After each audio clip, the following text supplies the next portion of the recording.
Assalamualaikum warahmatullahi wabarakatuh. Waalaikumsalam warahmatullahi wabarakatuh. Jadi di sini kami dari kelompok 3 ingin membahas tentang efektivitas dan dampak implementasi etiket terhadap pelayanan publik di Pelabuhan Sri Bintanpura, Tanjung Pinang. Sebelumnya perkenalkan, nama saya Ros Audi Ramadhani dan teman saya Suci Fitrianti. Saya Anissa Rahma Prilianti. Saya Tiara Fidiana. Saya Revaldi Kornalek. Selanjutnya kami akan membahas mengenai latar belakang yang akan dijelasi oleh Suci. Baik, jadi perkembangan teknologi informasi ini mendorong perlunya transformasi digital dalam pelayanan publik, termasuk pada sektor transportasi laut. Pelabuhan Sri Bintanpura sebagai simpul mobilitas masyarakat dan logistik masih menghadapi permasalahan pelayanan tiket konvensional, seperti antrian panjang, proses yang tidak efisien, serta potensi praktik pungutan liar. Nah, kondisi tersebut ini menurunkan kualitas pelayanan publik dan kepercayaan masyarakat. Oleh karena itu, penerapan sistem etiket menjadi langkah strategis untuk meningkatkan efisiensi transparansi dan akuntabilitas pelayanan. Implementasi etiket diharapkan mampu mempercepat proses pelayanan dan mampu mempermudah akses masyarakat, serta mendukung kebijakan digitalisasi pelabuhan sebagai bagian dari modernisasi tata kelola transportasi laut. Selanjutnya ada rumusan masalah dan tujuan.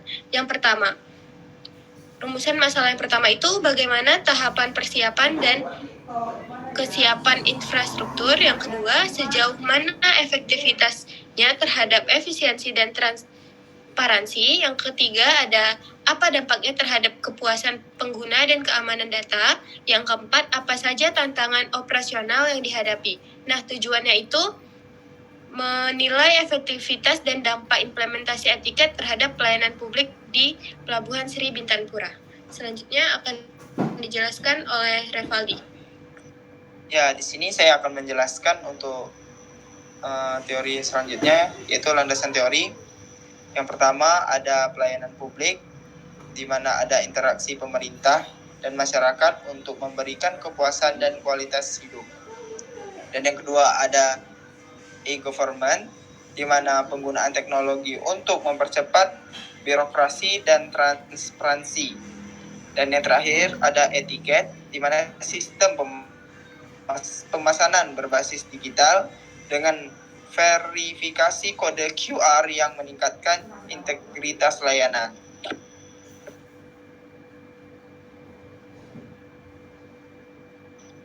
Selanjutnya akan dijelaskan oleh Anissa Rahma.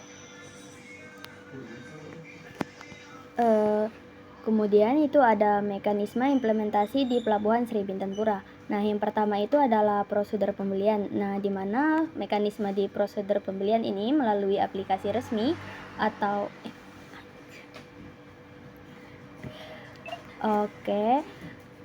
selanjutnya kan prosedurnya itu berdasarkan pembelian, yaitu melalui aplikasi resmi atau laman daring dengan pembayaran non tunai, e-wallet atau transfer bank. Kemudian yang kedua itu adalah mekanisme dalam prosedur penggunaan, di mana penumpang menerima kode QR dalam pembelian tadi, kemudian dipindai di pintu masuk untuk validasi otomatis. Kemudian yang ketiga itu adalah mekanisme dukungan petugas, di mana dengan adanya petugas pendamping untuk membantu pengguna selama masa transisi. Selanjutnya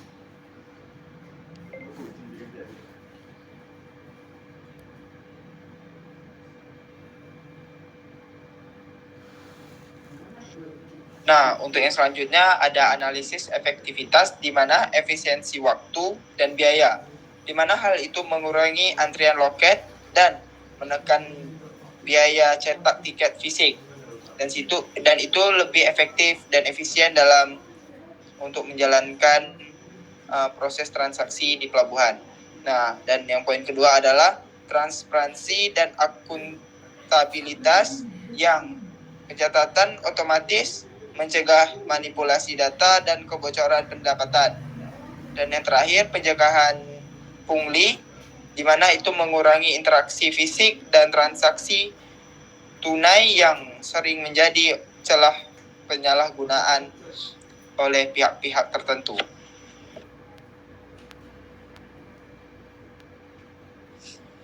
Selanjutnya ada dampak terhadap penggunaan jasa. Yang pertama, kepuasan. Mayoritas penumpang merasa layanan lebih praktis, cepat, dan transparan. Yang kedua, kesenjangan digital atau digital DVD. Kendala bagi lansia atau masyarakat yang belum melek teknologi. Yang ketiga, ada keamanan data, yaitu perlunya perlindungan data pribadi, seperti nama, nomor identitas melalui enkripsi ketat.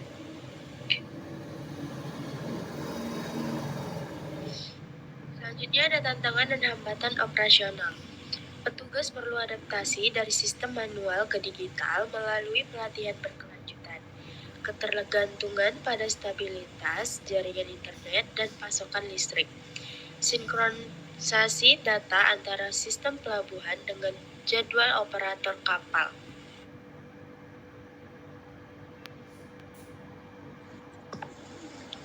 Jadi kesimpulannya itu, Etiket membawa transformasi signifikan dalam tata kelola layanan transportasi laut di Sri Bintang Pura. Sistem ini meningkatkan efisiensi, akuntabilitas, dan menekankan praktik pungli. Keberhasilan jangka panjang bergantung pada penguatan infrastruktur dan penanganan kesenjangan digital. Sekian presentasi dari kelompok 3. Kami ucapkan terima kasih.